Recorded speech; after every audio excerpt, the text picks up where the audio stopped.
palavra que eu trouxe para compartilhar com os irmãos tem o título de A Nossa Omissão e o Sucesso da Obra do Inimigo. Juízes capítulo 1.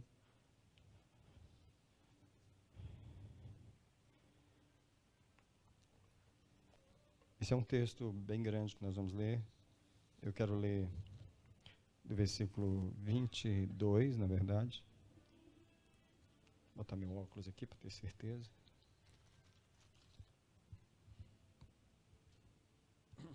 (27) 27 até o capítulo 2, o versículo 3. Versículo 27 até o capítulo 2, o versículo 3. Vou começar a leitura da palavra de Deus com os irmãos aqui.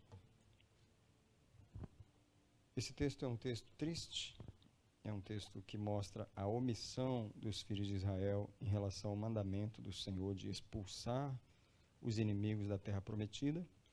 E aqui está a razão do meu título. O meu título é A Nossa Omissão e o Sucesso da Obra do Inimigo. A única razão que o inimigo tem sucesso em várias de suas obras não é porque ele é mais forte, não é porque ele é mais poderoso, não é porque ele é mais inteligente. É simplesmente por causa da nossa omissão. Então, o verso diz: Manassés não expulsou os habitantes de Bet-sean e suas vilas. E eu não vou ler todo o versículo, porque basicamente é o mesmo tema, ok? Verso 28 começa dizendo: Mas quando Israel se tornou forte, sujeitou os cananeus a trabalhos forçados, porém não os expulsou de todo. Eu vou parar nesses dois versículos para começar a mostrar o padrão que os irmãos vão encontrar nesse texto. A ordem era expulsar e não tem nenhuma outra palavra ou verbo que possa substituir. Mas Israel fez acordo. Ele fez acordo em vez de expulsar e ele arrumou um jeitinho de conviver com os inimigos, que foi trabalhos forçados. Isso é, nós não vamos expulsar vocês, mas vamos obrigar vocês a fazerem trabalhos forçados, como se nós estamos controlando vocês, né?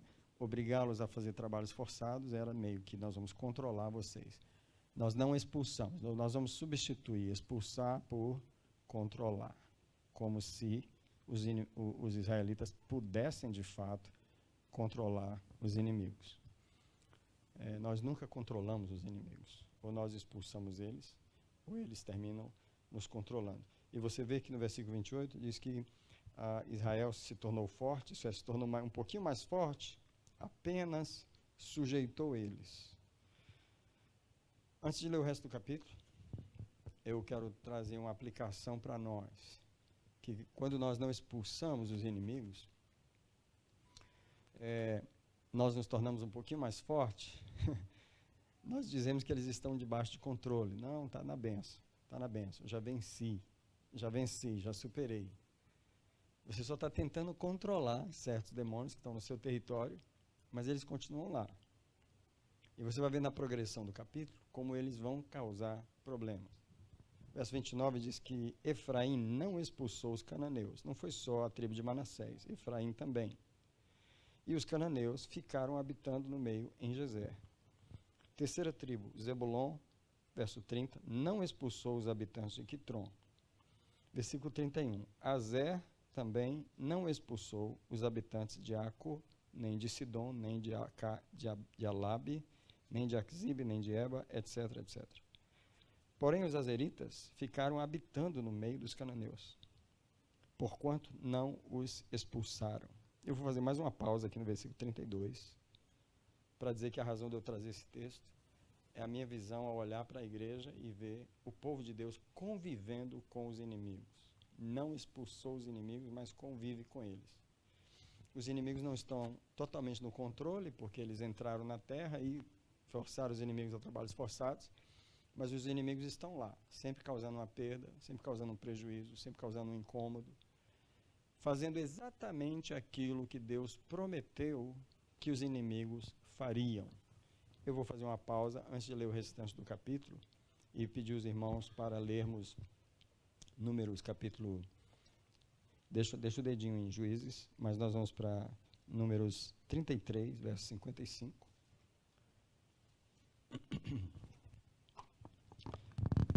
Se alguém achar esse versículo, vou pedir a gentileza de alguém ler Números 33, 55. Lê no microfone para nós, bem devagar. E o que esse texto vai mostrar é a promessa de Deus, que se não expulsasse, que foi exatamente o que eles não fizeram aqui, o que iria acontecer? André, você pode ler para nós, por favor? 55, né? Porém, se não desapossardes de diante de vós os moradores da terra, então os que deixardes ficar, ser-vos-ão como espinhos nos vossos olhos e como aguilhões nas vossas ilhargas, e vos perturbarão na terra em que habitardes. Então, o Senhor prometeu isso a Israel. Se vocês forem omissos, a obra do inimigo terá sucesso. Ela terá sucesso de que maneira? Eles vão ser como espinhos nos olhos. Imagina, se fosse espinho em algum outro lugar, mas nos olhos, misericórdia. E Deus está dizendo assim, os inimigos que vocês não expulsarem, vocês submeter a trabalhos forçados, e eles ficarem habitando, eles vão ser isso, espinhos nos olhos de vocês, eles vão ser aguilhões nas vossas ilhargas, eles vão vos perturbar. Well, esse é o quadro da igreja evangélica atual. É o quadro da igreja evangélica atual, tá? Desde que eu comecei a pastorear, foi isso que Deus vem me mostrando na experiência. Por exemplo, ontem eu recebi um casal de pastores em Chelsea, que eles foram pela primeira vez pedir ajuda, porque a pastora está em depressão profunda e ela pensa em se matar e ela anda chorando sem parar. E os membros da igreja que andam amparando ela. E ela chegou lá, porque já tem muito tempo que eles estão procurando ajuda, ela já está indo em médico em muitos lugares, mas a verdade é que os inimigos estão lá convivendo com ela há muitos anos, ela é uma pessoa com mais de 50 anos, e ela está sendo afligida com os espinhos nos olhos, é tristeza, é depressão, é toda essa angústia, e os inimigos estão convivendo. Agora, nós estamos falando de uma pastora, porque se os pastores estão convivendo com os inimigos, imagina o povo. Quando os líderes espirituais estão vivendo uma vida dessa, imagina o povo. Então, o quadro que eu estou apresentando hoje, mais uma vez, é o quadro da libertação, e hoje pelo lado da omissão da igreja. A omissão tem algumas razões que eu vou compartilhar, mas a obra do inimigo não tem sucesso porque o inimigo é muito forte. O inimigo é muito famoso na igreja. O inimigo é muito famoso. As pessoas gostam de falar que ele é muito sujo, gostam de falar que ele não para, que o inimigo é tremendo, que ele não sei o quê. O inimigo não é nada disso. O inimigo é apenas o inimigo. A única razão do inimigo ter sucesso é por causa da omissão. Essa omissão, ela está baseada em covardia, ela vem de medo, ela vem de ignorância, ela vem de despreparo espiritual. Se a igreja fosse o que ela deveria ser, as obras do inimigo não teriam tanto sucesso. Quantos concordam com isso até agora? O nosso trabalho aqui em Marlborough, como é o mesmo trabalho em Chelsea, é preparar a igreja para a obra que a igreja deve fazer. É armar a igreja, é capacitar a igreja, é fazer com que a igreja tenha coragem de expulsar os inimigos, é ajudar a igreja a lidar com os seus inimigos. E quando eu estou falando aqui, não estou falando de nós expulsarmos os espíritos dos outros, estou falando em nossa vida. Porque a outra coisa triste desse quadro é eu encontrar muitos libertadores que não libertam a si mesmos. Eu encontrar muitos pastores que estão cuidando, tentando tirar os inimigos da vida dos membros, mas não tiraram da sua. Não funciona isso, não funciona. Você não tem uma vida de experiência, você não tem experiência na sua própria libertação, como você pode libertar outras pessoas? Quando eu falo de você achar os inimigos, é os seus. E esses são difíceis da gente ver, porque a gente está convivendo com eles, fazendo eles fazer trabalhos forçados. Não, eles até trabalham para mim. Trabalha para você? Você está quebrando a palavra e mandou expulsar. Vamos voltar a Juízes, continuar o nosso raciocínio no versículo 33. Até agora, 4 ou 5 tribos não expulsaram. Manassés não expulsou, Efraim não expulsou no 29, Zebulon não expulsou no versículo 30, Azer não expulsou no versículo 31. Agora, no verso 33, A quinta tribo, que é Naftali, não expulsou os habitantes de Bet-Semes. E no versículo 34, chegou ao ponto de que os amorreus impeliram os filhos de Dan até a região montanhosa, pois não lhes permitiram descer ao vale. Aqui você já vê que os próprios amorreus é que estão determinando como é que vai ser. Diz que eles impeliram os filhos de Dan. Espera aí, os filhos de Dan receberam a terra, eram supostos expulsar os inimigos, fizeram acordo com eles, agora os amorreus estão tomando conta e forçando o povo de Deus fora do seu território.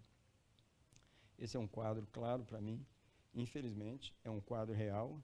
Eu não gosto desse quadro. Minha missão é mudar esse quadro. Minha missão é levantar as pessoas para desalojar os seus inimigos. Vocês estão me olhando assim, como se... Essa é a missão. Essa é a missão, desalojar os inimigos. Senão eles ficam como espinhos nos nossos olhos. Imagina, eu não quero um espinho no meu olho. Vai para lá, demônio. Vai enfiar o seu espinho no olho de outra pessoa, não na minha. Porque você vai ter que sair. Vou ter que te expulsar. Isso ontem, para nós, para mim e a pastora Gel, foi mais uma alegria de ajudar aquele casal de pastores que não tiveram nenhuma atitude até ontem com o mundo espiritual, nenhuma. Né? Eu conversei com aquela pastora e perguntei para ela, alguma vez a senhora enfrentou o espírito de depressão? Ela falou, não. Alguma vez a senhora mandou ele embora? Ela falou, não. Alguma vez a senhora se arrependeu de ter recebido isso da sua mãe, que morreu com esse espírito? Não. Não, não, não. Que igreja é essa? Eu pergunto para você. Que igreja é essa que prega o evangelho, que tem o sangue de Jesus, mas que não expulsa os inimigos, deixa eles ficarem, deixa eles... A irmã não está tendo saúde, não está dormindo, não estava, porque hoje eu liguei para o esposo dela, ele me falou que ela dormiu à noite, que ela não estava comendo, ela comeu à noite, e que isso, tipo assim, enquanto nós estávamos orando por ela, uma pastora da igreja deles que veio com eles, teve uma visão de que uma coisa como uma gosma que estava nas costas da pastora estava saindo no momento que nós estávamos orando, e o Senhor estava libertando ela dos demônios, porque nós estávamos expulsando, mas ela não expulsou. Então, o nosso trabalho é ensinar os irmãos a expulsar. Não tem outra palavra, não tem como controlar, não tem como fazer acordo, é reconhecer, expulsar e outros verbos que nós vamos compartilhar hoje à noite, que vão mostrar qual é a ordem da palavra de Deus em relação. Versículo 35, os amorreus quiseram, que história é essa? Os amorreus quiseram habitar no Monte Heres e em Azalon. Que história é essa? Agora é eles que querem dizer onde querem habitar? Mas prevaleceu a mão da casa de José, de modo que eles ficaram sujeitos a trabalhos forçados. Você percebe que o maior progresso de Israel nesse texto é submeter os inimigos a trabalhos forçados. Em outras palavras, já que vocês insistem em ficar na nossa terra, vocês vão ser nossos escravos. Só isso. Isso não funciona com demônio. Isso não funciona. Isso não funciona com demônio. Quando chegamos no capítulo 2, o anjo do Senhor subiu de Gilgal a Boquim e disse: do Egito vos fiz subir e vos trouxe para a terra que com juramento prometi a vossos pais e vos disse: nunca violarei o meu pacto convosco. Quanto a vós, não fareis pacto com os habitantes dessa terra, antes derrubareis os seus altares. Mas vós não obedecestes a minha voz. Por que fizestes isso? Pelo que também eu disse: não os expulsarei de diante de vós. Antes estarão quais espinhos nas vossas ilhargas, e os seus deuses vos serão por laço. Eu estou confrontando hoje a omissão da igreja, pegando como exemplo a omissão do povo de Israel. Em Juízes, o anjo do Senhor confronta essa omissão, dizendo: eu mandei expulsar, porque esse negócio de submeter a trabalho forçado deixa o inimigo muito próximo de você, e você termina assumindo os deuses, casando com as filhas deles, dando as filhas de vocês para casar com eles, E foi exatamente o que aconteceu, esse acordo que para Israel funcionou. Não, eles são escravos. Tá, são escravos, nós vamos ficar habitando junto com vocês, os filhos de vocês vão casar com as filhas deles, que foi exatamente o que aconteceu. E o Senhor disse no versículo 2, derrubareis os seus altares, não fareis pacto com eles, mas não obedeceste a minha voz. Como é que nós fazemos pactos com os espíritos malignos? É que nós ouvimos as sugestões que eles nos dão. Quando nós não os expulsamos, eles continuam falando conosco em algum momento. Eles falam conosco. Os demônios que você não tira da sua vida, eles falam com você. Eles sugerem no momento de crise, no momento eles sempre sugerem alguma coisa para fazer. Aliás, eles moram com você. Você não mandou eles embora. Ele está ali. Você não quer eles ali, mas eles estão ali. Então, como é que nós fazemos pacto? No momento de dor, no momento de crise, no momento de cansaço, ele dá uma sugestão. E você termina, às vezes, ouvindo e obedecendo essas sugestões, e é esse ouvir que é o pacto que você faz com o Espírito, e você não sabe que fez um pacto. Nós jamais faríamos um pacto com o inimigo conscientemente. Nós fazemos o que eu chamo de pactos da ignorância. Eu chamo de alianças da ignorância. E, às vezes, eu estou em oração, eu me arrependo pela igreja, tanto a de Chelsea como a de Marlboro, eu me arrependo diante do Senhor, eu digo assim, eu peço perdão ao Senhor pelas alianças da ignorância que os membros da minha igreja podem estar fazendo hoje com os espíritos que estão na vida deles. Alianças da ignorância. Por exemplo, o irmão que chegou para mim e me ligou e falou, olha, vou sair de casa hoje, meu casamento está acabando hoje. E aí, quando eu conversei com ele, ele falou para mim, eu já tinha o plano todinho na minha cabeça. O plano eu ia falar para ela, fica com a casa, eu fico com isso, eu vou te dar tudo, etc, etc. Aí eu perguntei para ele assim, quem te deu esse plano? Esse plano certinho do divórcio, quem te deu esse plano? Ele falou, como assim? Eu falei assim, tipo assim, o Espírito Santo ia te dar esse plano? Você fala para ela ficar com a casa, você fica com isso. Os crentes estão obedecendo a voz do diabo sem saber. O diabo dá o plano para eles e eles obedecem. Isso é o pacto que eles estão fazendo sem saber. Eu me lembro claramente como eu estou falando e ouvindo a minha voz hoje, um dia em que eu estava tendo uma discussão com a minha esposa, e todo casal normal tem discussão. Tem uns que é santinho demais e falam, nós nunca discutimos. Bem, eu não faço parte desse tipo de casal. E a gente estava discutindo, a gente estava chateado um com o outro, eu estava com raiva dela. Eu ouvi claramente o diabo colocar um palavrão na minha cabeça. Eu falei, mas que audácia. Mas ele colocou um palavrão na minha cabeça. Ele falou assim, chama ela disso. Ele falou isso na minha cabeça. Tipo assim, eu digo para os irmãos que é mais fácil ouvirmos a voz do inimigo, ele está perto de nós, ele não é expulso. Muitas vezes, quando a gente nem já expulsou ele, ele volta e dá uma sugestão. Então, as alianças da ignorância são muito fáceis de fazer. Eu queria que você adicionasse essa oração no seu livro de orações. Senhor, eu me arrependo das alianças da ignorância que eu tenho feito, ou que meus filhos, ou que meu esposo, ou que a minha família tem feito, porque as pessoas fazem alianças com os demônios sem saber que estão fazendo. Uma outra forma de fazer alianças e pactos, porque o Senhor falou, como vocês não expulsaram, vocês fizeram pactos, é que nós recebemos os espíritos, nós recebemos espíritos malignos, nós recebemos por pensamentos, nós recebemos por sentimentos, tá? Nós recebemos por imagens.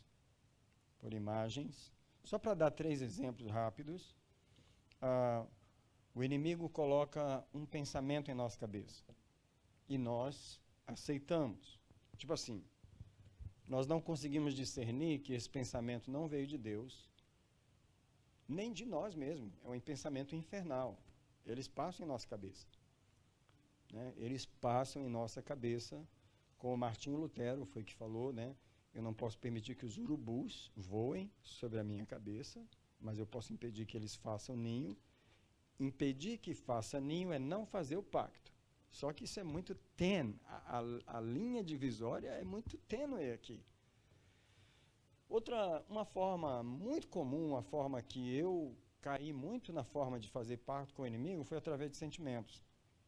Por exemplo, quando eu sentia tristeza, a tristeza foi um espírito que eu fiz pacto da ignorância com ele. Quando eu era ainda criança, vinha aquela tristeza sobre mim, eu não sabia que era um espírito, eu aceitava a tristeza. No momento que eu aceitava a tristeza, o que eu estava fazendo? Eu estava legalizando, fazendo um pacto através dos meus sentimentos. Por favor, observe os seus sentimentos, porque muitos deles são a oportunidade do inimigo. Alguém diz comigo, negociar com o inimigo. Deixa eu dizer para os irmãos aqui, nós estamos falando sobre o inimigo hoje. O nosso inimigo é um grande negociador, ele é o trading man, ele é o grande negociador. Ele não quer saber se você é servo de Deus, ele gostaria de negociar com você. Então, você está bem no seu trabalho, no seu dia, ele interrompe a sua rotina e te propõe uma tristeza. Presta atenção no que eu acabei de falar. Ele te propõe uma tristeza. Irmãos, quantos de nós não rejeita essa negociação? Quantos de nós não rejeita essa negociação? Eu gostaria de fazer uma ilustração aqui. Eu vou pedir para o André. Você vai fazer de conta que está numa mesa de restaurante. Essa é a mesa. Traz uma cadeira aí, se você puder. Eu já sabia que elas são. Você sentou na mesa do restaurante para receber uma refeição, tá? E você está ali olhando o menu, né? Você está olhando o menu que você vai ordenar, né? Você está buscando uma coisa boa. Você vai ordenar uma coisa boa. Você está na mesa do restaurante da vida. Nunca passou pela sua cabeça que o inimigo está vindo com um prato para você. Você não ordenou aquilo. Você não ordenou. Mas ele está vindo com um prato. Ele interrompe a sua rotina e ele fala assim, tá aqui, ó. Tá aqui. Come isso aqui. Tá? O inimigo, ele nunca chega oferecendo e perguntando, você quer isso? Ele não faz essa pergunta. O inimigo, ele te impõe um prato que você não ordenou. Nós somos tão omissos na nossa autoridade que nós geralmente ficamos assustados com a surpresa. Tipo assim, o carro quebrou, um prejuízo, uma ameaça de divórcio, uma tristeza, uma notícia ruim que chegou do Brasil. Sabe aquela coisa que vem em cima de você assim, pum, vem em cima de você? Você tem duas opções. Você começa a comer aquilo que foi jogado na sua mesa, que é isso que a maioria das pessoas fazem, porque elas não têm reação para rejeitar o prato que o inimigo trouxe. Ou elas fazem uma coisa que a maioria das pessoas não fazem, que eu gostaria que você começasse a aprender a fazer.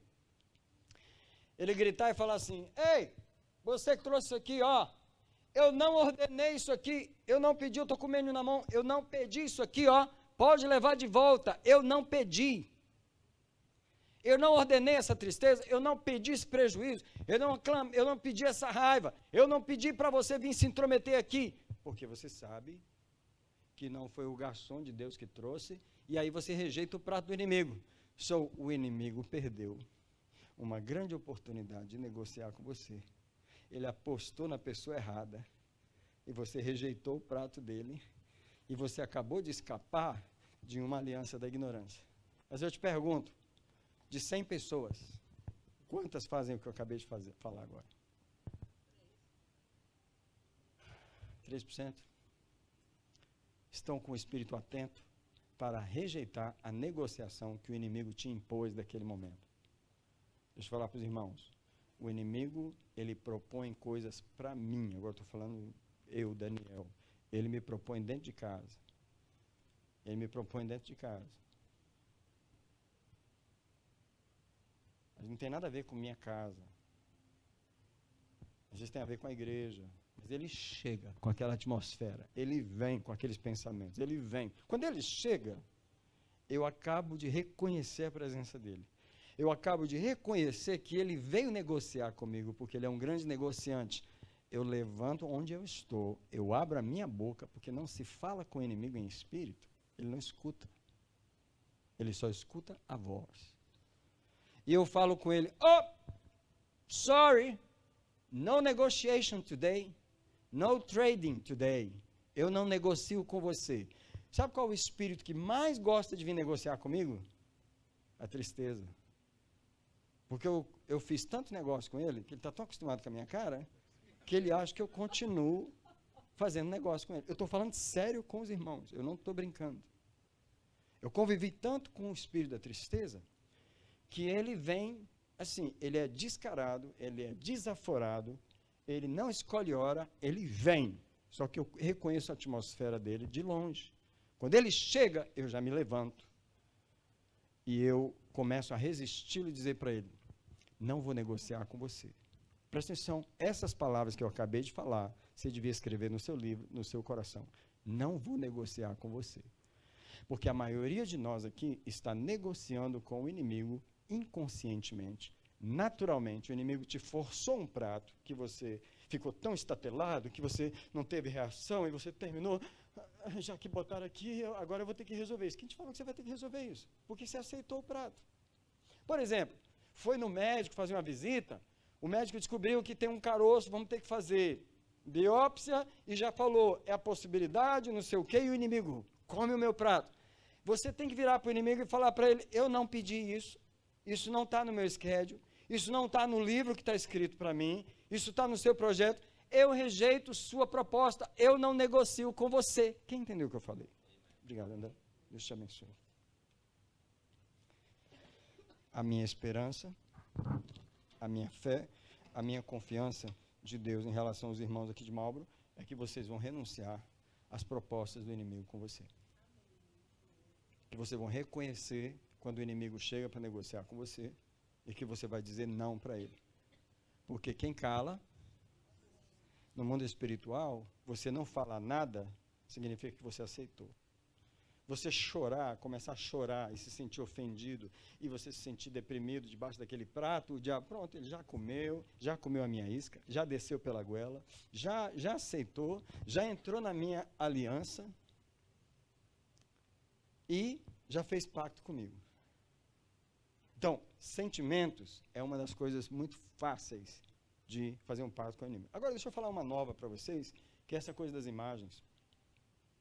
O Senhor tem me ensinado cada dia, através da minha própria experiência, né, as formas que o inimigo vem. Uma das coisas que Deus me mostrou é como o inimigo gosta de negociar com a gente através de imagens. E o inimigo ele é o maior produtor de Hollywood que existe, porque ele gasta tempo fazendo um filme para você. Só ele fica pegando frames aqui, dos fatos, e ele começa a montar uma história para você. Ele está te vendendo uma imagem. Anota isso que eu estou te falando. Anota isso aí em algum lugar do seu coração. O inimigo está me vendendo uma imagem. Ele está te vendendo uma imagem de você, para você. Ele está te vendendo uma imagem da vida para você. Ele está te vendendo uma imagem do casamento para você. O inimigo é um vendedor de imagens. E eu já destruí várias imagens que o inimigo construiu para mim, mas uma que eu gosto sempre de falar é a imagem que o inimigo construiu para mim da igreja de Chelsea, anos atrás, onde ele construiu a imagem de que a igreja estava me matando. Essa igreja está te matando, essa igreja está te matando. Alguém acredita que o Espírito Santo me daria essa imagem? Alguém concorda comigo que essa imagem foi encomendada de uma sala em algum lugar, no inferno, e que ela foi enviada especificamente para mim, endereçada para mim, e um demônio que recebeu a missão, sua missão é construir essa imagem da igreja para ele. Alguém concorda com isso? Porque mesmo que você não concorda, foi isso que aconteceu comigo. Foi isso que aconteceu comigo. Eu comprei a imagem, e porque eu comprei essa imagem, havia um espírito sobre a nossa igreja, e o Senhor revelou esse espírito, e o Senhor só tirou de lá depois que eu quebrei a aliança com a imagem. Eu queria fazer uma pausa nesse momento e perguntar a você mais uma vez, você já orou sobre as imagens que você tem? Você já orou sobre as imagens que você tem da vida. Você precisa perguntar ao Espírito Santo, essa forma que eu vejo isso, essa forma que eu vejo a minha vida financeira. Eu sempre fui quebrado. Eu sempre fui quebrado. Essa é a imagem que eu tenho, é assim que eu me vejo. Tipo assim, eu não me vejo uma pessoa próspera financeiramente. Eu nunca ganhei mais do que tanto. Por que algum dia eu vou ganhar mais do que isso? A imagem que já está gravada na minha mente é que eu sou esse homem que ganha esse tanto. Essa não foi uma imagem vendida por Deus. Imagina Deus chegar para você e falar assim, você só vai ganhar $30 mil por ano. Acabou. Não adianta sonhar, não adianta pensar mais. É isso que eu tenho para você e acabou. Deus nunca vendeu essa imagem para ninguém.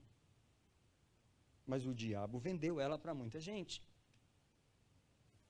Eu gostaria que você, por favor, questionasse as imagens que estão em você. Como você vê isso? Como você vê aquilo? Como você enxerga isso? Às vezes eu chamo as imagens também de paradigmas, porque os paradigmas são os óculos que a gente usa para enxergar a vida. Se o óculos é vermelho, a vida é vermelha. Se o óculos é cor-de-rosa, que a vida é Lavigne Rose. É cor-de-rosa. Ninguém usa óculos cor-de-rosa. Ninguém é azul. A maioria dos óculos são preto, escuro, são tipo assim. A situação é ruim, que o inimigo vendeu esse óculos. Eu estou falando com os irmãos que eu faço estas orações. Eu apresento meus paradigmas ao Senhor. Mas eu quero sair daqui, porque as alianças da ignorância, elas são feitas quando nós não expulsamos os inimigos da nossa vida. Foi nos dado um território para governar. Deus deu a Israel o território. A única exigência de Deus foi: expulse os inimigos que estão no território. Presta atenção, irmãos. Qualquer território que Deus nos der, já tem inimigos habitando nele. Território novo. Quem quer um território novo aí? Tem alguns irmãos que não falaram nada. Eu não sei se você está tentando ser esperto, se você está tentando ser inteligente, porque se você disser assim, território novo, tem inimigo novo e você vai ter batalha nova, porque muitos de nós admiram a oração de 2 Crônicas 4:10, não precisa abrir, mas é a oração de Jabes, quando ele falou: Senhor, que o Senhor aumente os meus termos. O que você precisa lembrar sempre é de 1 Coríntios 16:9. 1 Coríntios 16:9, você vê o apóstolo Paulo diante de um novo território, e eu queria chamar alguém para ver esse verso. Ele está diante de um novo território, um novo domínio. Alguém diz comigo assim: Deus quer nos expandir. Significa que Ele vai aumentar o nosso território. Quem encontrar 1 Coríntios 16:9, dá um alô para ler aqui, por favor. Porque uma porta grande e eficaz se me abriu e há muitos adversários. Porque uma porta grande e eficaz se me abriu e há muitos adversários. Por que junto com a nova porta tem que ter adversários? Porque é um território novo. Deus está nos expandindo. Qualquer lugar que Deus nos der, já está ocupado por inimigos. Você tem que ter isso em mente. Por exemplo, às vezes as pessoas estão tentando casar. Eu gosto de falar isso porque o ser humano é muito ingênuo. Ele está tentando sair de um território da solteirice para o território da família. Ele acha que é simplesmente atravessar a linha. Ganhou a família. Ganhou a vida sentimental. As pessoas são muito ingênuas. Elas não se dão conta de que elas estão atravessando um território cobiçado. Um território cobiçado. Você está indo buscar um bem que vai mudar a tua vida, pode transformar completamente a sua vida. O inimigo sabe, se você entrar naquele território, ele não te pega mais em várias áreas. mas você ingenuamente tenta atravessar o território como se não tem inimigos nele. O apóstolo Paulo não é esse crente ingênuo. O apóstolo Paulo diz assim, uma grande porta se abriu para mim, mas são muitos os adversários. Ele viu as duas coisas. O crente só vê a grande porta. Ele não vê os inimigos que tem atrás, porque ele está acostumado na omissão de não expulsar inimigos do território. Show. Todo território novo tem inimigos para derrubar. Deixe-me dizer que o plano original de Deus é que o homem domine o território para Deus, tá? Eu vou colocar aqui o plano original.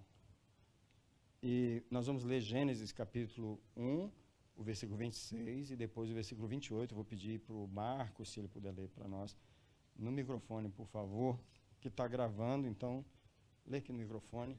Gênesis 1, 26 e 28.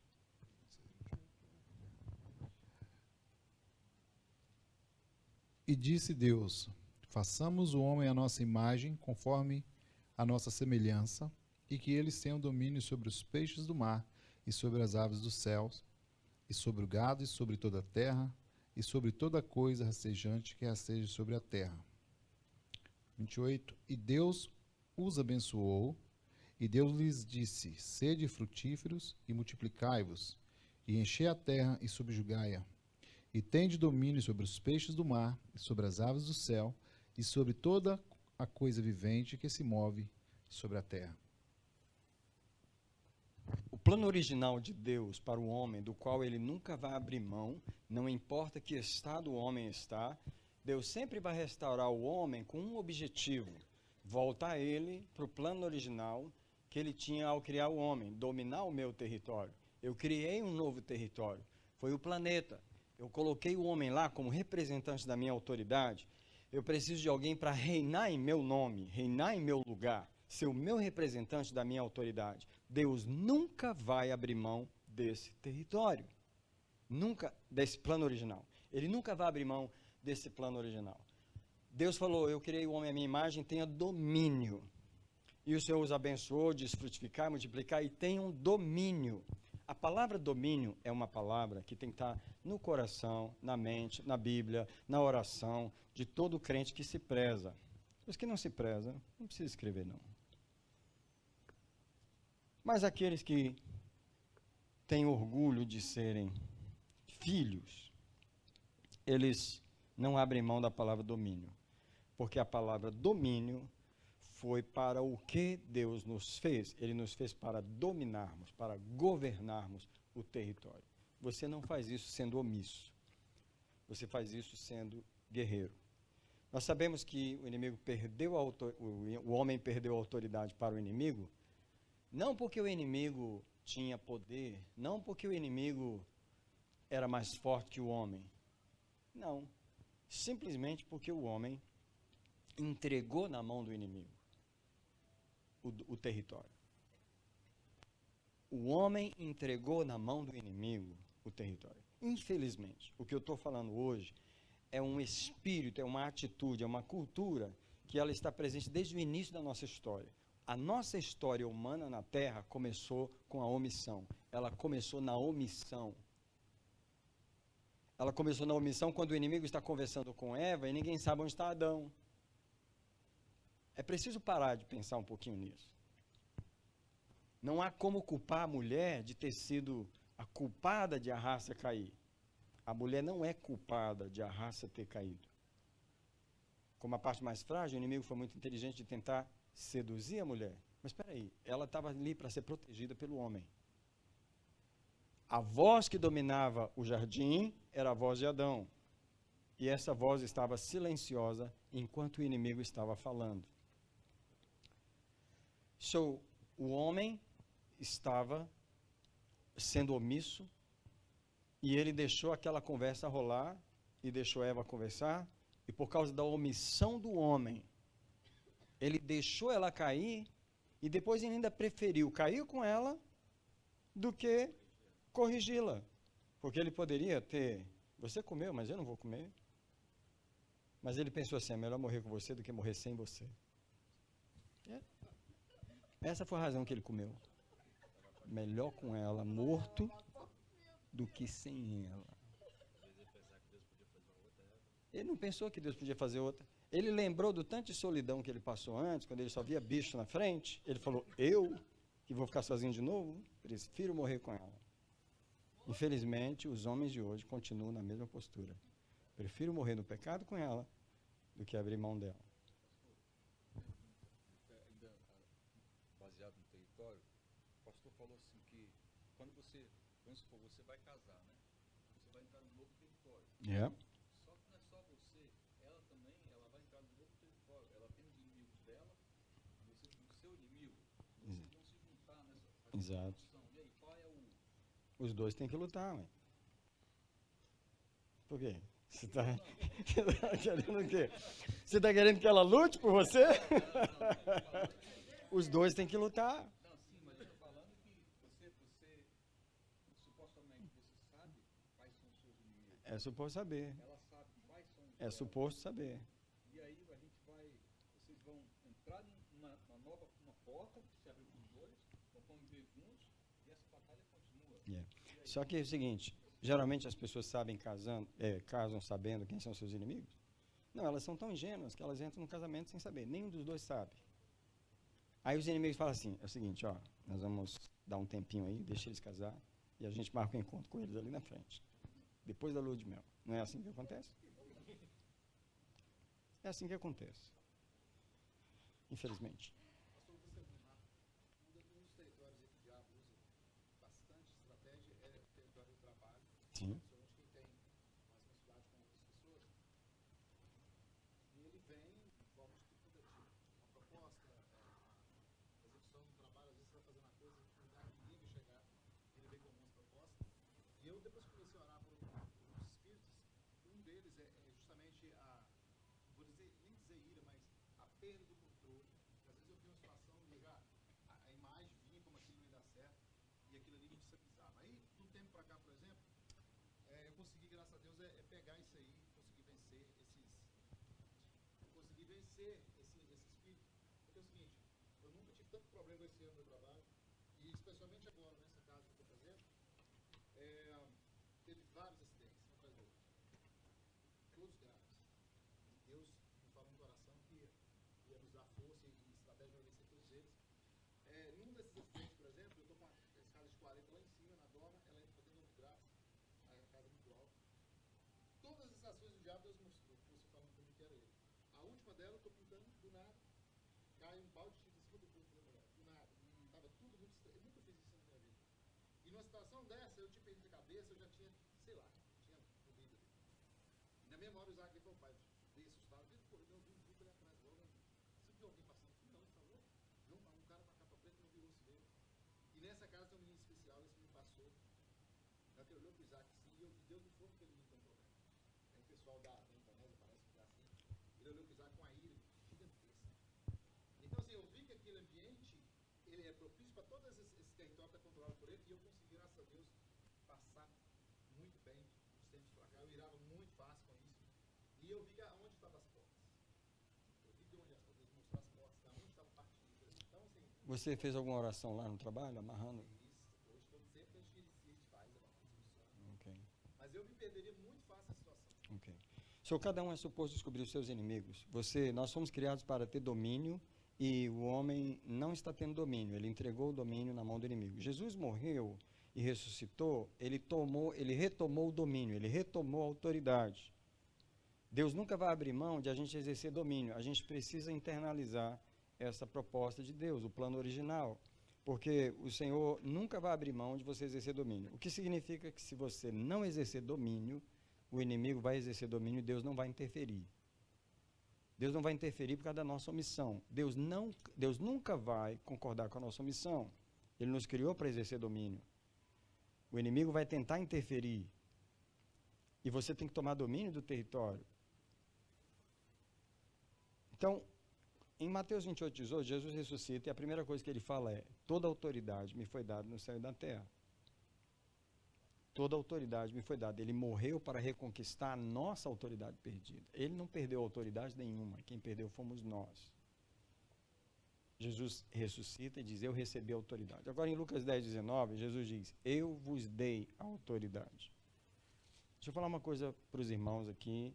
Ou você se levanta no seu território, reconhece os inimigos e começa a exercer domínio, o Deus não vai fazer isso, porque ele não vai quebrar o plano original dele. O plano original dele é que você exerça domínio. Se entrou um inimigo no seu território, você tem que expulsar ele, você tem que controlar o seu território. A maioria de nós não controla o nosso território. A maioria de nós tenta fazer o inimigo fazer trabalhos forçados, mas não expulsa o inimigo. Essa estratégia de controlar não funciona. Manter o inimigo na lista, na correia, não funciona. Eu não quero inimigo na correia, eu quero inimigo longe de mim. Você não vai ficar no meu território. Eu quero colocar mais um texto aqui para falar sobre o domínio, porque Deus não vai interferir no nosso domínio. É um texto que eu sempre gosto. Eu queria que você decorasse o Salmo 115, verso 16. Texto muito pequeno, mas um texto que você precisa ver que o propósito original de Deus continua se repetindo em toda a Bíblia. O ser humano foi criado para exercer o domínio. O Senhor diz no Salmo 115, verso 16, os céus são os céus do Senhor. Ele continua mais uma vez falando do território de Deus, mas a terra ele deu aos filhos dos homens. Deus está falando de autoridade, Deus está falando do domínio. A terra ele deu aos filhos dos homens. O diabo só faz na terra o que o homem permite ele fazer. Infelizmente, o homem está permitindo o diabo trabalhar demais. Infelizmente, a nossa omissão provoca muito sucesso nas obras do inimigo. Eu não creio que a igreja evangélica já aprendeu a dar testemunho. Eu não creio. Eu gosto de dar oportunidade para os irmãos dar testemunho.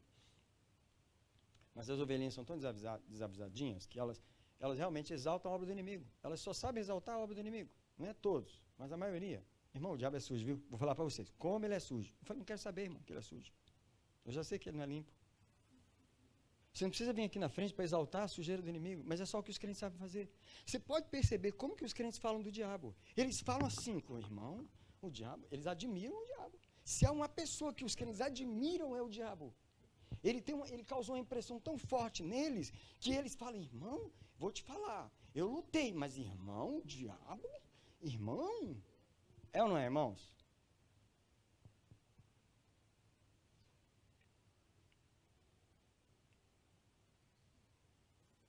O inimigo ele não é tão sujo assim. Ele se tornou. O inimigo ele não é tão poderoso assim. Alguém pode me dizer por que Jesus teve que nascer de uma mulher para entrar no mundo? Porque era a porta de entrada. Está em João capítulo 10. Em João capítulo 10, o primeiro versículo diz que o que não entra pela porta é ladrão e salteador. E Jesus estava se referindo ao diabo. Ele nunca nasceu de uma mulher. Ele é o espírito mais ilegal. O espírito mais ilegal que tem no planeta Terra é o diabo e seus anjos. Ele nunca nasceu de mulher. Ele não tem direito de estar aqui. Mas a igreja permite ele ficar. A igreja permite ele trabalhar. As pessoas permitem ele na sua família. Quando Jesus diz, mas aquele que entra pela porta, esse é o pastor das ovelhas. Ele está falando de si mesmo. Porque ele entrou no meio dos homens. Jesus não apareceu como um anjo. Qual é a história do Natal? Uma estrela brilhou, o anjo apareceu e está vivendo com a gente até hoje. Não é essa a história do Natal. A história do Natal é uma mulher grávida, está indo ter um bebê, e ela tem um bebê na estrebaria e o bebê nasce. Jesus entrou pela porta. Ele tem autoridade no planeta. O diabo... Alguém diz comigo, o diabo não tem autoridade no planeta. A não ser que nós damos para ele. Infelizmente, os homens continuam dando muitas oportunidades para o inimigo. Esse assunto ele não termina hoje, mas eu preciso finalizar a parte de hoje. Eu quero falar uma coisa sobre o inimigo.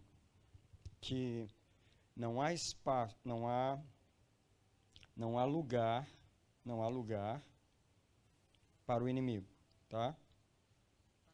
Sim, querido.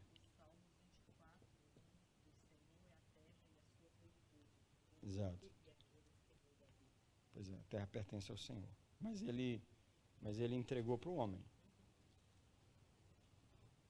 Quando fala, os céus são os céus do Senhor e a terra Deus deu, ele rentou, ele alugou. É quando você passa um direito de aluguel. Ele tem poder porque o homem entregou para ele. Mas esse versículo está falando que Deus, quando fala o Salmo 24, verso 1, está falando que Deus, do Senhor é a terra, por direito de propriedade.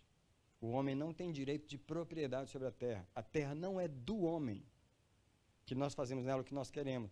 Por exemplo, se eu alugar um quarto na sua casa, eu posso morar lá, não posso? Mas a casa é minha? Não, a casa continua sendo sua.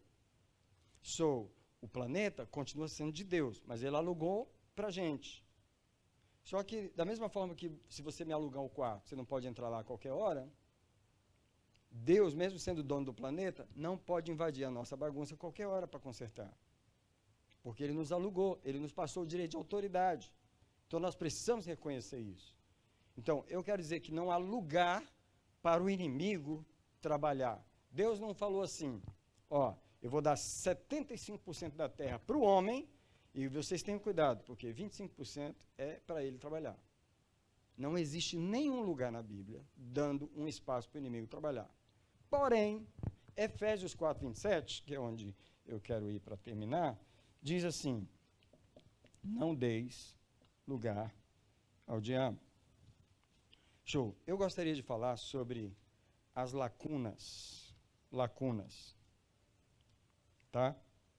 Você sabe o que é uma lacuna, né? Lacuna é você está preenchendo uma coisa e em vez de você, né? Você vai montando blocos aqui, né? E a ordem que você tem é colocar blocos atrás de cada bloco e você colocar tão juntinho que não fica nenhum espaço aqui, né? Só que no nosso botar dos blocos, a gente vai deixando lacunas. Né? A gente põe os blocos, mas a gente deixa as lacunas. Essas lacunas, esses espaçozinhos que a gente deixa, esses espaços aqui que a gente deixa, são as nossas omissões. Pequenas, você percebe que as omissões são pequenas, mas elas são lacunas, elas são espaços pequenos que deixados no exercício da nossa autoridade. O inimigo, ele não tem um lugar que Deus legalizou para ele. Não há lugar para ele trabalhar. Só que ele encontra tantas lacunas, ele encontra tantos espaços vazios, que ele fala assim, eu seria muito tolo se eu visse tanto buraco vazio para eu trabalhar e eu não entrar aqui para trabalhar.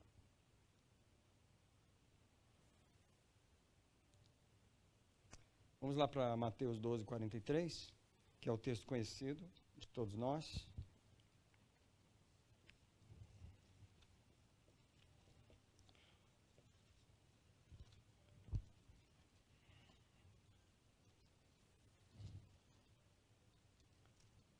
Você sabe que Jesus, ele nos ensinou sobre os demônios, ele nos ensinou sobre o mundo espiritual. E aqui em Mateus 12 ele nos dá mais uma lição. A lição que ele mesmo diz com as próprias palavras dele é que, havendo o espírito imundo saído do homem, ele anda por lugares áridos, buscando repouso e não o encontra. Eu pergunto, por que ele não encontra? Não há lugar operacional para ele na terra, não há espaço para ele. Então, por que o inimigo ele se esforça tanto para não sair de dentro de um ser humano quando ele está ali? Quando a gente está expulsando um demônio, é uma coisa difícil, há uma resistência do inimigo. Porque se ele perder o lugar dele, ele não sabe onde ele vai arrumar outro. Ele vai ter que ficar vagando por lugares áridos. Porque ele não sabe qual é o espaço vazio que ele vai ter para poder achar descanso. Ele acha descanso no corpo humano. Não há espaço, não há lugar para o inimigo trabalhar na terra. Alguém precisa entender isso. Sim, ele pediu para entrar nos porcos porque eles não queriam sair da região. E se eu pudesse ter uma conversa com Jesus, eu ia chamar ele, eu ia entrar naquele quadro ali e perguntar a Jesus, me explica por que você não quer tirar eles da região. Ele ia me dar uma aula de guerra espiritual, ele ia me mostrar por que aqueles demônios não podiam sair daquela região. Eu queria que ele me ensinasse isso.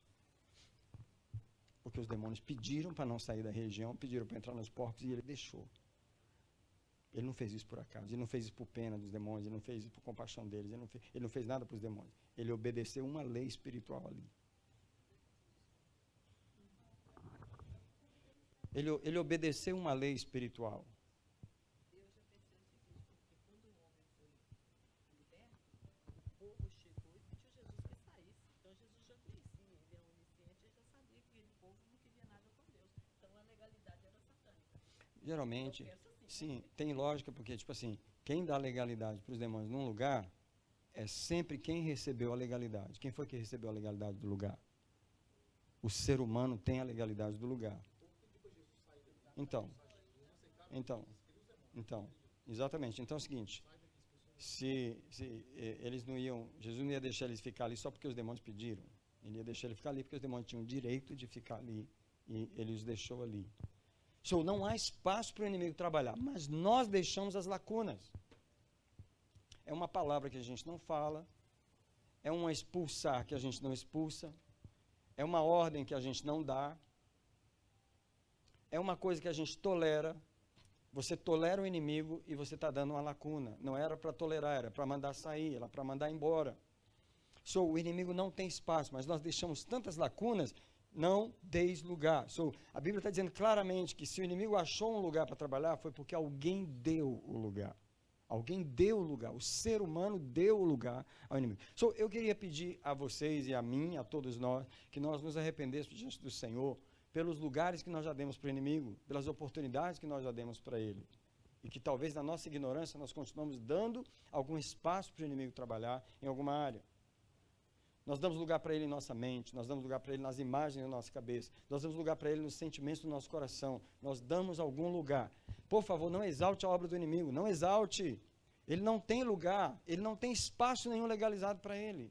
Ele só fez porque alguém falhou, ele só fez porque alguém foi omisso. Eva só caiu porque Adão não falou nada. Se Adão chegasse naquela história e falou, o que você está conversando com a minha esposa? Que mentira é essa que você está falando com ela? Eu não te permito aqui, eu sou o governador desse território. Adão não governou o seu território. Adão não governou o seu território. Deus colocou ele lá como representante da autoridade de Deus. Quem é o diabo para chegar e querer conversar com a sua mulher? Agora, essa é uma lição importante para nós, porque às vezes o diabo não vem conversar com a gente. Ele vai conversar com os que estão debaixo da nossa autoridade. Nossos filhos. Pessoas frágeis que estão debaixo da nossa autoridade. Que precisam ser protegidos por nós. Eu, como pastor, eu tenho muita consciência de que o inimigo tenta falar com as minhas ovelhas. Então, quando eu estou orando, eu proíbo ele de falar com elas. Eu estou protegendo elas. Eu digo para Satanás, eu te proíbo de você falar no meu território. Eu falo para ele. Porque eu sou a voz da autoridade. Eu falo para ele, você está proibido de falar aqui nessa igreja. Você está proibido de fazer isso. A minha pergunta para você é se você faz isso na sua casa. Porque o meu território é a igreja, mas o seu território é a sua casa. O seu território é a sua vida. Eu quero saber se você está governando o seu território, porque o plano original de Deus é que você tenha domínio, é que você governe. Se você deixar lacunas, o inimigo vai entrar no seu território, porque você deixou. Pela sua omissão, o inimigo vai entrar. Mas se você é um bom governador, se você é alguém que toma conta do seu território, você vai discernir quando o inimigo está falando com a sua esposa. Você vai discernir quando o inimigo está falando com o filho seu. Você vai discernir quando o inimigo está falando com você, descarado, afoito, ousado. Veio falar com você. E você vai dizer para ele, eu não negocio com você. Eu não negocio com você. Só que o que acontece aqui, quando o espírito humano imundo sai do homem, ele anda por lugares áridos, buscando repouso e não encontra. Aí o que ele diz? Então voltarei para a minha casa de onde saí. A estratégia do inimigo é sempre voltar. Alguém pode repetir isso comigo, por favor? A estratégia do inimigo é sempre voltar. Então eu queria perguntar aos irmãos bravos aqui que já expulsaram os demônios. Isso. A guerra não parou. A estratégia do inimigo é sempre voltar. Ele é incansável. Ele aposta na nossa experiência de omissão. Ele conhece o ser humano, que o ser humano, a primeira história do ser humano já foi da omissão. Milhares de anos de história do ser humano, ele continua sendo omisso. O inimigo aposta. Um demônio fala para o outro, essa raça é omissa. Eles receberam ordem de nos resistir, mas eles não nos resistem. Eles esquecem que nós estamos aí. Os demônios sempre apostam em nossa omissão. Se um espírito saiu, você tirou ele do território, você tem que ficar vigiando. Ó, querendo voltar. Ó, vai voltar aqui não. Você não precisa deixar ele chegar na porta, para você dizer que ele vai voltar. Ele está lá tentando entrar no quintal, você já fala para ele. Porque tem irmão que fica, ó, ele está voltando. Pastor, ele tá voltando. Chegou, pastor entrou, pastor está lá em casa. Quem manda que você deixou ele entrar? Você deixou ele entrar. Você tem que governar o território. Então, o problema desse texto é que ele achou a casa varrida e desocupada. Ele achou o quê? Lacunas. Ele achou lacunas. Presta atenção. A casa estava limpa, varrida e adornada, mas ela estava desocupada. O que é que ocupa o lugar? A autoridade. É um governo, é um governador. Onde não houver governador, onde não houver liderança, onde não houver... Né? Por que surgiu uma esperança em nosso país? Porque surgiu um homem para governar o nosso país. Um homem que nós admiramos. Right? Porque onde não há liderança, onde há espaços, o inimigo trabalha. Mas onde há uma liderança, o que uma liderança é suposto fazer? Impedir o trabalho do inimigo. Através do governo. Se você não governa, você está deixando um espaço para o inimigo trabalhar. Nessa noite, irmãos, esse assunto é um assunto grande, é um assunto que eu gosto, é um assunto que a gente precisa estar sempre sendo desafiado a relembrá-lo, e eu vou colocar o último texto básico para os irmãos sempre estarem lembrando, que é Tiago 4,7. Então, eu já falo desse versículo sempre, mas Tiago 4,7 é uma ordem de Deus que, se a gente acordar apenas para Tiago 4,7, nós faremos um grande trabalho. Nós faremos um grande trabalho nas 3 coisas que, na verdade, são 2 que nós temos que fazer. A terceira é apenas o resultado, porque a primeira é sujeitar-se a Deus, e ninguém consegue fazer a segunda sem a primeira. A segunda é resistir o inimigo. Ninguém resiste o inimigo sem força. Ninguém resiste o inimigo sem experiência de autoridade. Ninguém resiste o inimigo sem uma vida de oração. Ninguém resiste o inimigo na emoção. Deixa eu falar para os irmãos. Um trend. Trend é um costume. Trend é uma tendência do crente. Eu não vou dizer o brasileiro não, mas eu acho que todo crente talvez tenha essa tendência. A tendência é assim. Eu não sabia que tinha demônios na situação, tá? Eu estava sendo vítima deles, eu estava sendo roubado por eles. No momento que eu descubro que tem demônio na situação, eu passo para cima deles. Eu começo a gritar para sair. Demônio vai ficar na minha vida, demônio vai ter que sair agora. Eu estou todo arrebentado, eu estou escravo deles há muitos anos. Mas na hora que eu descubro que tem demônio, eu começo a gritar com eles. Eu vi esse quadro ontem de novo, quando eu comecei a conversar com aquela pastora em depressão, né? E com o esposo dela. E eu comecei a falar, né?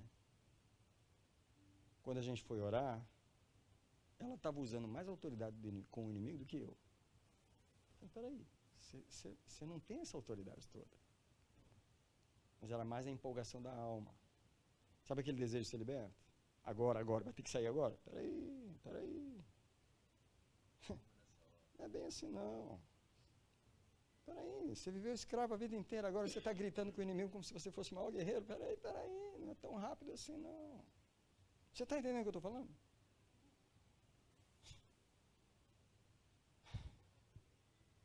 Para você resistir o inimigo, você não resiste ele com grito. Você já viu alguém tentando expulsar um demônio gritando? Sai no nome de Jesus, vai sair. O diabo grita mais alto, grita mais alto. Nós achamos que o nosso grito vai botar o diabo para correr. E quanto mais pentecostal, mais grito, mais empolgação. Irmão, eu vou falar para vocês. Eu já tive cada cena em nosso gabinete. Pessoas que levaram pessoas endemoniadas, e a pessoa que levou está ali assistindo. Na hora que o demônio manifesta, a pessoa grita mais do que nós. A pessoa grita mais do que, entendeu? Crente acha que grito tira demônio. Resistindo o diabo na carne, no grito, no grito. Você não resiste o diabo no grito. Outros começam a chorar. Em nome de Jesus, vai ter que sair agora. Eu começo a falar em língua. Você não expulsa demônio falando em línguas. Mas eu já vi crente começar a falar em língua. É a carne. Sabe quando você só sabe reagir na alma? Não está acostumado a reagir no espírito. Você resiste o diabo é na consciência da autoridade que você tem. Entendeu? Eu gosto de falar baixinho com ele. E falar firme, Cala a boca e sai daqui agora. E não faz bagunça. E vai embora. E acabou. Você resiste quando você está sujeito a Deus, ou sujeitados a Deus. Resistir ao diabo. E ele fugirá de vós. Agora, voltando ao assunto que eu estava, para você resistir, você tem que às vezes resistir 1 milhão de vezes. 1 milhão de vezes. Porque ele sempre vai apostar. Você está brincando comigo? Você viveu comigo a vida inteira e está mandando embora? Eu não creio que você realmente quer que eu vá embora. Eu vou insistir em ficar aqui. Aí você resiste ele. Ah, mas você deve estar brincando comigo. Aí você resiste ele. Mas eu vivi com você a vida inteira, agora você está me resistindo? Você não está falando sério. E ele fica ali, e você resistindo ele. De tanto você resistir ele, a ficha começa a cair na cabeça dele. Parece que eu não vou poder ficar mais aqui. Não é que ele já aceitou, ele só está realmente testando se você realmente não vai deixar mais ele ficar. Porque se você resistir 10 vezes, mas na 11ª vez você bombear e falar, não, eu ainda tenho chance aqui, eu ainda tenho chance aqui. Irmãos, eu vou falar para vocês.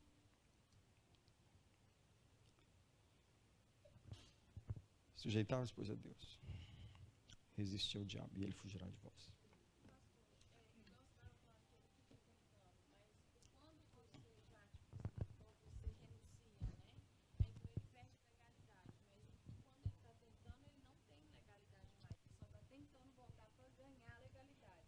E o propósito dele é reganhar a legalidade. E é muito fácil ele ganhar isso. Por quê? É só você bambear de novo. Ele, pronto. Ele está de novo.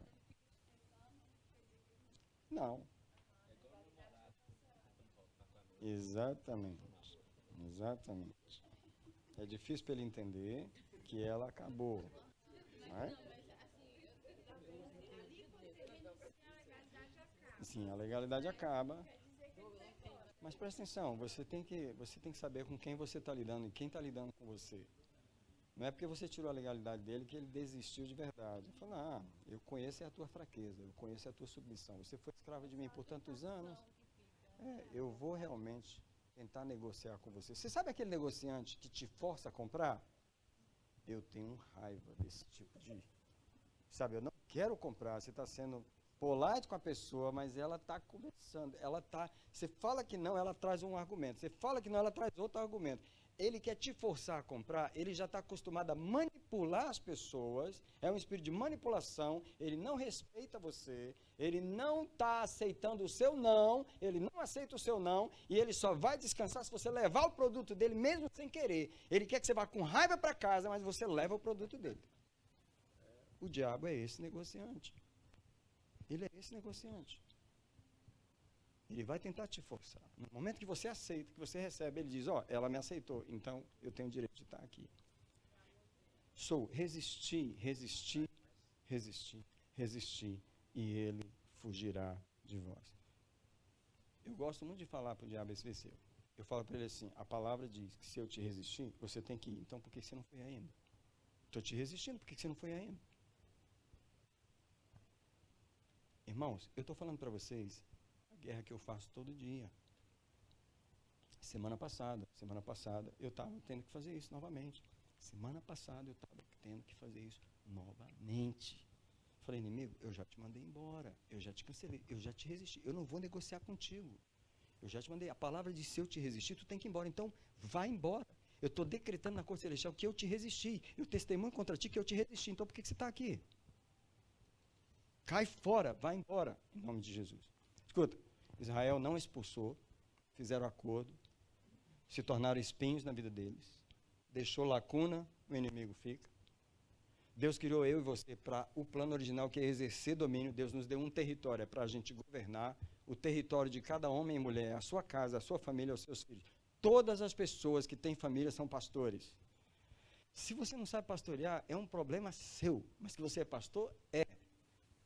Se você tem uma mulher e filhos, você tem uma ovelha e o tanto de filho que você tiver, as ovelhinhas. Você é o pastor, tá? E outra coisa, quando o homem não pode ser pastor, e a mulher tem que ser, ela tem que ser. Mas deixa eu te falar, tem que ter pastor nessa casa. Ou tem líder nessa casa, ou tem governo nessa casa, ou o inimigo já achou as brechas e as lacunas e ele já entrou. Alguém tem que preencher o lugar. Se preenche o lugar com o quê? Autoridade, governo, domínio. Esse é o plano original. Deus nunca abrirá mão disso. Agora faz uma pergunta para mim. Eu vou te dar a pergunta e você faz, tá bom? Faz essa pergunta para Deus junto comigo assim. Quer deixar Deus orgulhoso? Que bom que você perguntou. Eu vou te falar como deixar Deus orgulhoso.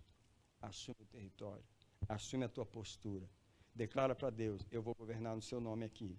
Eu não vou governar na alma, eu não vou governar no grito, eu não vou governar nas minhas emoções, eu não vou governar no meu entendimento, mas eu vou governar. Aí você diz, qual é o espírito que está aqui tentando invadir o meu território? Aí Deus, olha lá, tem um ali, olha lá, tem outro ali, tem um tentando aqui, tem um tentando mentir aqui. Pega os demônios, pega, exerce o domínio, abre a boca. Como é que você exerce o domínio? A boca, abre a boca, decreta, declara, ordena, fala para o inimigo, dá as cartas para o inimigo. Você não governa o inimigo esperando que ele saia. Oh Deus, espero que ele vá embora. Espero que ele vá embora. Ele não vai embora. Você não deu ordem. Você tem que dar uma ordem aos espíritos para eles saírem. Deixa eu orar mais uma vez pelos irmãos. Os irmãos já têm recebido muita unção de autoridade. Os irmãos já têm sido treinados durante 8 meses de mensagens nesse lugar. Os irmãos já têm sido treinados bastante a exercer autoridade. Eu convido os irmãos para a gente orar aqui, onde mais uma vez eu quero renovar sobre você esta unção de autoridade de Deus na sua vida. Você foi feito para governar. Você foi feito para exercer autoridade. Os irmãos sabem, a primeira coisa é que você precisa ter uma vida de oração. Vamos fazer ficar mais pertinho, os irmãos, por favor.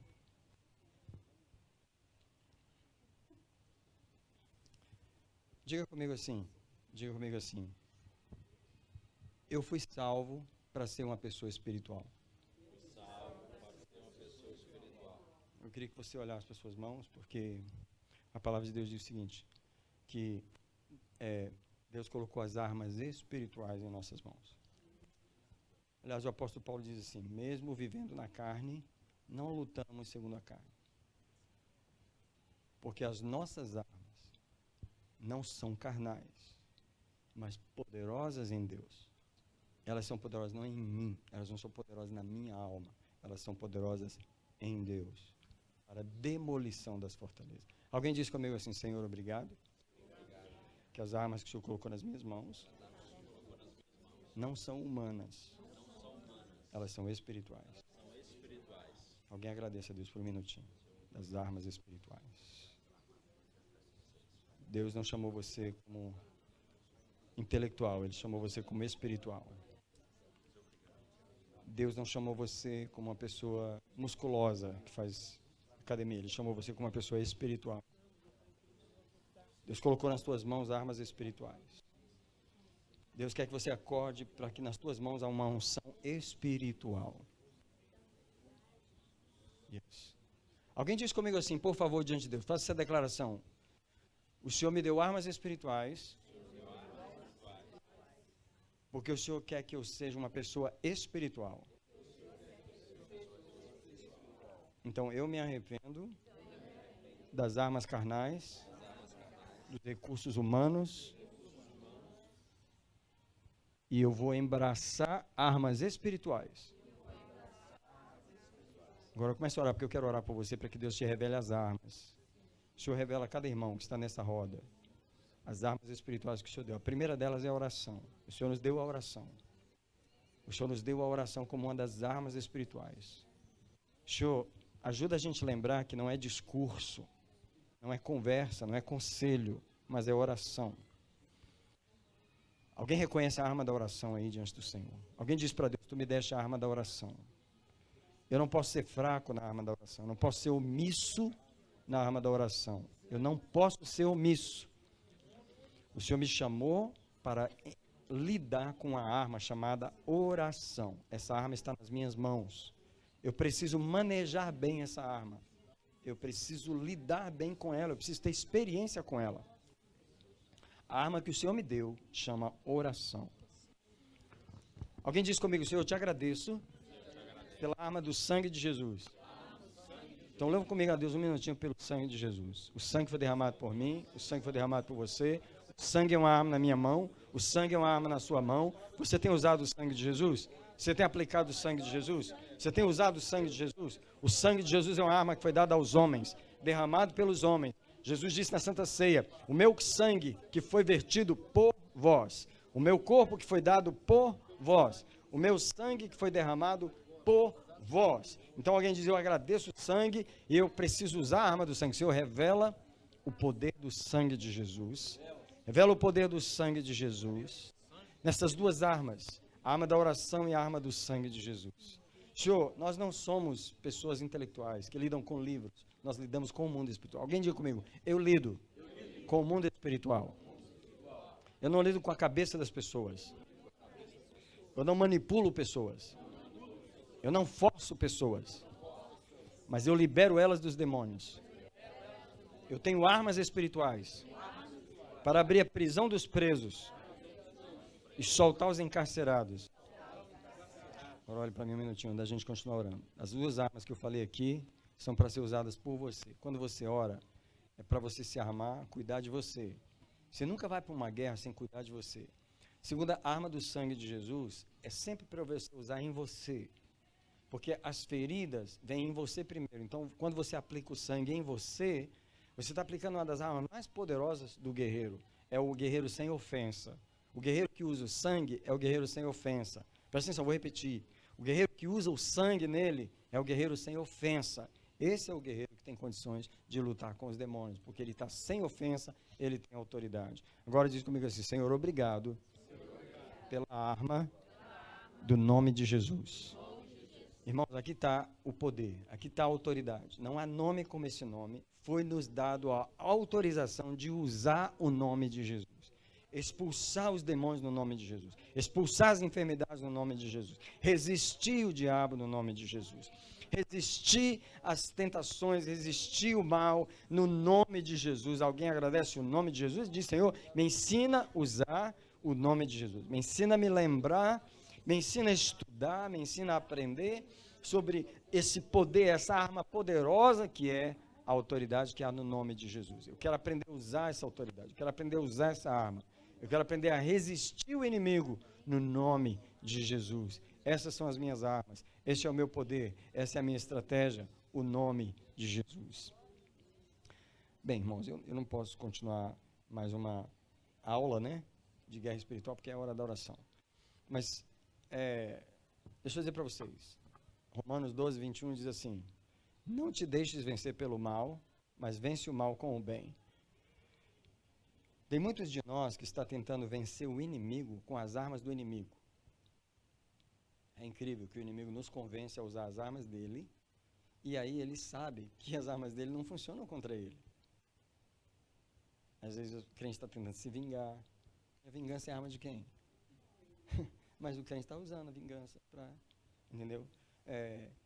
O crente está pirraçando o outro, está usando a arma da pirraça. Veja saber que lista do Espírito Santo tem essa arma. Essa arma não é do Espírito Santo, tá? Eu estou com um casal lá em Boston, que eles estão com problema, mas a arma que o marido está usando com a esposa é a pirraça. Ele está pirraçando ela, pirraçando. É só pirraça. É incrível como nós, às vezes, queremos vencer o inimigo com as armas do inimigo. Eu queria que você perguntasse para Deus se você está usando alguma arma do mal para enfrentar o mal. Gritar, levantar a voz. A arma da carne não vai funcionar. Nós precisamos que seja revelado a nós as armas espirituais. Eu te abençoo agora, nesse momento, para que seja revelado ao teu espírito que armas da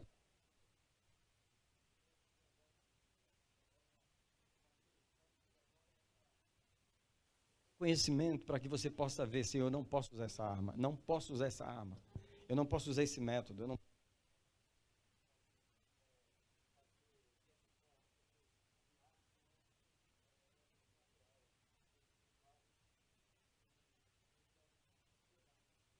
quero usar as armas espirituais, não as armas carnais. Então, às vezes, eu quero falar demais, eu quero ficar aconselhando demais, eu quero ficar forçando a pessoa, manipulando a pessoa, e eu estou usando uma arma natural. Eu me arrependo de usar as armas naturais. E eu vou usar as armas espirituais, que são poderosas em Deus, para a demolição de fortalezas, em nome do Senhor Jesus. Eu quero abençoar os irmãos eu quero convidar os irmãos para nós entregarmos oficialmente o mês de agosto ao Senhor. Hoje é o último dia de agosto. Eu não sei você, mas eu estou muito agradecido pelo mês de agosto. Uma das razões que eu estou agradecido é que eu sempre olho o mês. Eu olho o mês inteiro. Eu não passo de um mês para o outro sem observar o mês. Eu sempre agradeço as obras que Deus fez no mês. Você já fez isso? Todas as obras que Deus fez por você, ou através de você no mês de agosto, foram 31 dias. E agora está vindo o mês de setembro. Eu não entro num novo mês sem agradecer a Deus por todas as obras do novo mês. São 4 semanas de provisões, de anjos que vão ser enviados todos os dias para andar comigo, para trabalhar comigo. Deus vai fazer muita coisa em setembro. Eu não espero setembro terminar para celebrar o que Deus vai fazer. Eu estou celebrando antes do mês começar. E aproveitando setembro, eu queria que você já olhasse para 31 de dezembro, porque só faltam 4 meses para Deus finalizar a obra de 2022.